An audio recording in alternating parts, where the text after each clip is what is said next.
the hand speed drill, all we're working is the quick twitch muscles, getting the hands from the ground to the man as fast as you can.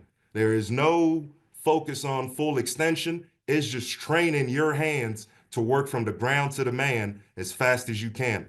The reason why they're touching the ground and going back, that's how it works in your stance. Okay, we're trying to, if you look at me back there, we're trying to simulate you're in a stance, 3-point stance, 4-point stance, whatever it is, and you're striking your hands from the ground to the man as y'all see it right there. Okay, getting it from the back view right here. What you want to see when guys are going is tight elbows. If y'all can see, are y'all seeing that being circled, Connor? All right. What we're working with here is tight elbows, keeping your elbows tight to the framework of your body. Because the problem is when your hands go out wide, outside this way, that's kind of where guys leave their chest exposed. So you want your hands to be tight. And where we're aiming for in our hand placement, I call it 10 and 2, right in those armpits. Some coaches say choke to pit, meaning their neck and armpits. Some coaches say pit to pit, depending on what kind of D line play you're playing. I believe make it easy for everybody. Okay, even though I was part of the Peach Jenkins tree, Coach Montgomery, who coaches for the Patriots, he used to coach for the Packers. That was my D-line coach in college.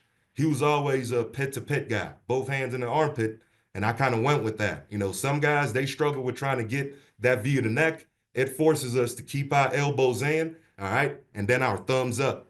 All right, next one is 6-point lockout. This one is meant for now getting full extension, knowing how much length that you have, separation that you can create between your man and yourself. Okay, so 6-point lockout here. We're still in a 6-point stance, meaning toes, knees, and fingertips are on the ground. You got 3 on the right side, you got 3 on the left side. That's why it's called a 6-point stance. Okay, so right here, we're just working down the lockout piece. So as you watch these guys, hands from the ground to the man. What I'm looking for is full extension of the elbows. He's doing a good job. He's doing a good job. He can get a little bit more extension.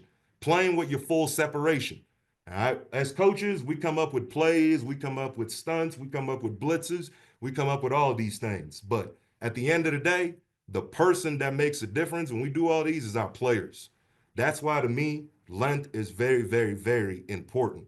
The longer a player's arms are, the easier it is for him to get somebody off of him, keep the offensive lineman at bay, keep him separated, and then he can get off and go make plays. So right here, we're just working.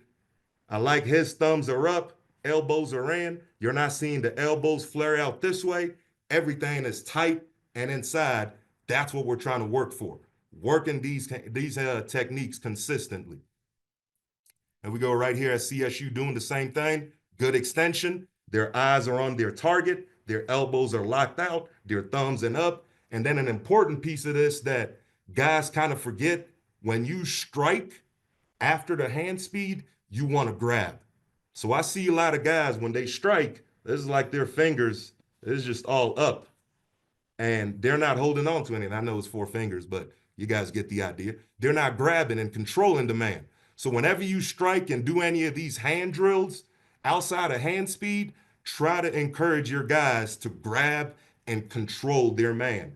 And also where the hand placement is, it's important because you'll see guys, it's easier to place your hands up in the shoulder pads and then they're just grabbing jersey and trying to tug on jerseys. There isn't enough room right there. You don't have any meat to like push on. Does that make sense? So you want their hands to be inside, right at that pit area. Now they can feel and understand what's going on and they have a body that they can push on. But that's a good job playing with extension and then tight elbows. All right. Those 2 drills were mainly for hands, just working quick hands and then working extension, just working the muscle memory and then working the lockout piece of it. Okay. Now here's the next piece, 6-point explosion. What we're incorporating now is the hips part of it, teaching guys how to come out of their hips in a 6-point stance and also bringing their hands with them so they can play with extension. And then one more thing it does when you're in a 6-point stance, you're coming out, all right, is going to help you play with extension with your hands above your eyes. So right here, still in a 6-point stance. I like doing this with the ball and a stick.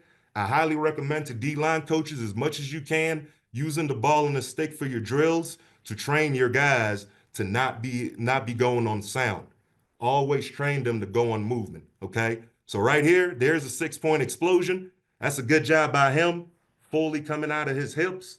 Good job coming out of his hips. Got a little stiff hip right here, but he's working through it. But what I like about this is one, elbows in, thumbs up, beautiful. Full extension, and then it forces you to look and see your target. I'm sure a lot of you coaches have players that have high pad level problems. Well, the way you fix high pad level is with good hand placement. I teach my guys, make sure your hands are in their armpits, like I told y'all earlier, pit to pit. And then the next part, your hands have to be above your eyes. If your hands are in their armpit and it's above your eyes, you have a low pad level. If your hands are in the armpits, but it's below your eyes, that means you're standing up. So you can work the shoots to make them have low pad level, but at the end of the day, hand placement and seeing your target, I believe this is my philosophy, and there's been a lot of coaches, different strokes, different folks. From everything that I've learned, what I've been through, what I've gone against, I believe that hands help with high pad level for players, okay? So right here, we're working on coming out of our hips. If your player has a hard time coming out of his hips and they don't know how to do it, what I learned from Coach Pete was pinch a penny with your butt cheeks. So when you strike, imagine there's a penny in there, pinch that penny. So right here, as you're watching our guy on the right, you can tell he's a little bit stiff hips. That's okay. Not everybody has that flexibility, and that's something that he needs to work on. As you can see, as the reps continue, he's still not fully coming out of his hips, but at least his hands are above his eyes, he's striking, and he's playing with a low pad level.